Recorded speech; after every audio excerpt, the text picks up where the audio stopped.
Praise lord. ప్రభు బిడ్డలైన మీ అందరికీ వందనాలు. ఈరోజు దేవుని వాగ్దానంతో కూడిన వాక్యముతో కలుసుకునే భాగ్యాన్ని ప్రభు నాకు ప్రసాదించినందుకు ప్రభుని ఎంతగానో స్తుతిస్తున్నాను. ఎలా ఉన్నారు దేవుని బిడ్డారా?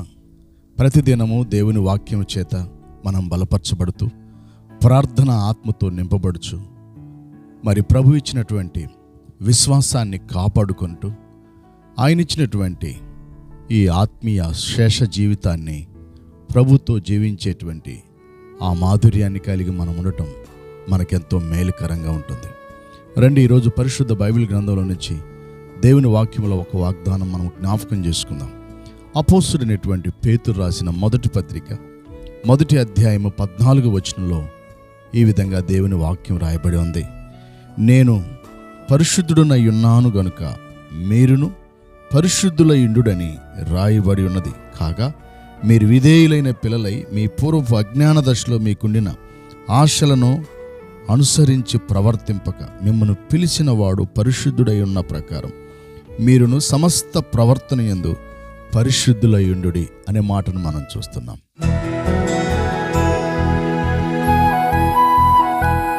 అవును దేవుని బిడ్డలారా, బైబిల్లో అత్యున్నతమైనటువంటి పదం ఏదైనా ఉన్నదంటే అది పరిశుద్ధత. అందుకే పరిశుద్ధ బైబిల్ గ్రంథానికి ఒక పేరు ఇంగ్లీష్లో హోలీ బైబిల్, తెలుగులో పరిశుద్ధ గ్రంథం, మరి తమిళ్లో కూడా పరిశుద్ధ వేదం, అలాగనే సత్యవేదం కన్నడలో. ఇలా మనం జ్ఞాపకం చేసుకుంటే ద హోలీ బైబిల్, పరిశుద్ధ గ్రంథం అనే మాటను చూస్తున్నాం. మరి కొన్నిటికి మాత్రమే పరిశుద్ధత అనబడేటువంటి పదాన్ని వాడబడింది.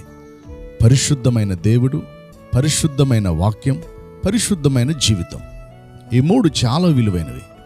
మొదటిగా మనం జ్ఞాపకం చేసుకుంటే పరిశుద్ధుడైనటువంటి దేవుడు అనే విషయాన్ని మనం చూస్తున్నాం. సృష్టికర్త అయిన దేవుడు పరిశుద్ధుడై ఉన్నాడు. ఈ భూమిని, ఆకాశాన్ని, సూర్య చంద్ర నక్షత్రాదులను, జీవరాశులను, జీవచరాలను, జీవ ప్రాణులను, జీవము కలిగి సలిస్తున్న సమస్తాన్ని సృష్టించినటువంటి సృష్టికర్త అయిన దేవుడు పరిశుద్ధుడు. కాబట్టి ఆయన పరిశుద్ధుడై ఉన్నాడు. ఆయన పరిశుద్ధుడై ఉన్నాడు. అంత మాత్రమే కాదు, ఈ విశ్వం మొత్తాన్ని అనుభవించటానికి నేలమట్టితో నరుని నిర్మించిన దేవుడు పరిశుద్ధుడై ఉన్నాడు. ఆ తరువాత అతనికి జీవాన్ని ఊదిన దేవుడు పరిశుద్ధుడై ఉన్నాడు. అతనిలో నుండి మేల్ అండ్ ఫీమేల్ తయారు చేసి కలగ చేసిన దేవుడు పరిశుద్ధుడై ఉన్నాడు. మీరు ఫలించి అభివృద్ధి చెంది భూమిని నుంచి విస్తరించమని చెప్పిన దేవుడు పరిశుద్ధుడై ఉన్నాడు. కాబట్టి దేవుని బిడ్డలారా, పరిశుద్ధమైన దేవుడు అనేటువంటి విషయాన్ని మనం జ్ఞాపకం చేసుకుంటున్నాం. పరిశుద్ధ దేవుని దగ్గర అపరిశుద్ధత కలిగిన మానవాళి తమ మార్గములలో వెళ్ళిపోవటం మనము ఆదిలో చూస్తాము, అవ్వ ఆదాముల కాలంలో. కాబట్టి దేవునికి మరి పరిశుద్ధత చాలా అవసరం. అందుకే మనం చూస్తాం కదా, లేవియాకాండం 11:45, 44, 45లో కూడా నేను పరిశుద్ధుడనై ఉన్నానని చెప్తాడు ప్రభు. ఆ తర్వాత మనం జ్ఞాపకం చేసుకున్నట్లయితే ఆయన యొక్క పరిశుద్ధమైనటువంటి విధానాన్ని కూడా దేవదూతలు వర్ణిస్తూ ఉన్నాయి. చాలాసార్లు మనం చదువుతాం పరిశుద్ధ గ్రంథంలో. యెషయా గ్రంథం 6వ అధ్యాయం 1, 2, 3, 4 వచనంలో రాజు అయినటువంటి ఆ ఉజ్జియా కాలంలో జరిగిన సంఘటనను చూస్తున్నాడు. దైవజనుడు అంటాడు కదా, అదిగో ఆకాశంలో మేము చూస్తున్నాం, పరలోకంలో మేము చూస్తున్నాం. పరలోకంలో పరిశుద్ధ దేవదూతలు, శరాపులు, కెరూబులు 6 రెక్కలు కలిగి రెండింటితో నడుచుకుంటూ, రెండింటిని కప్పుకుంటూ, అలాగనే సమస్తాన్ని దేవుడు కలగజేసిన దేవుడు అని చెప్పి ఆయన పరిశుద్ధుడు, పరిశుద్ధుడు, పరిశుద్ధుడు అని ప్రతిగానాలు చేస్తున్నాయని చెప్పటం మనం చూస్తాం. కాబట్టి పరిశుద్ధుడైన దేవుడు మన దేవుడు.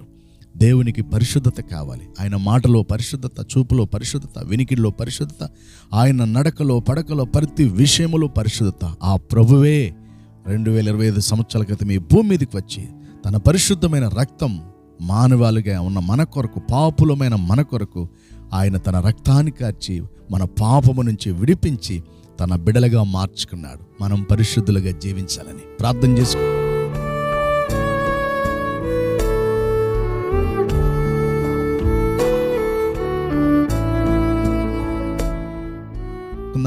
తండ్రి, మీకు కృతజ్ఞతలు చెల్లిస్తున్నాం. మీరు పరిశుద్ధుడైనటువంటి దేవుడిగా ఉన్నందుకు మా సమస్త ప్రవర్తనలో కూడా పరిశుద్ధులమై బ్రతుకుటకు సహాయం ఇచ్చామని ఈ దినము నీ మాటలు చూస్తున్న నీ కుమారులు కుమార్తెలు దేశ విదేశాలలో బిడలందరినీ పరిశుద్ధులుగా చేసి నీ పరిశుద్ధ రక్తముతో కడిగి శుద్ధీకరించి నీ బిడలుగా నడిపించమని యేసు పరిశుద్ధ నామములోనే ప్రార్థించి వేడుకుంటున్నాం తండ్రి. ఆమేన్. పరిశుద్ధుడైన దేవుడు మనకు తోడైనను గాక. ఆమేన్. God bless you all.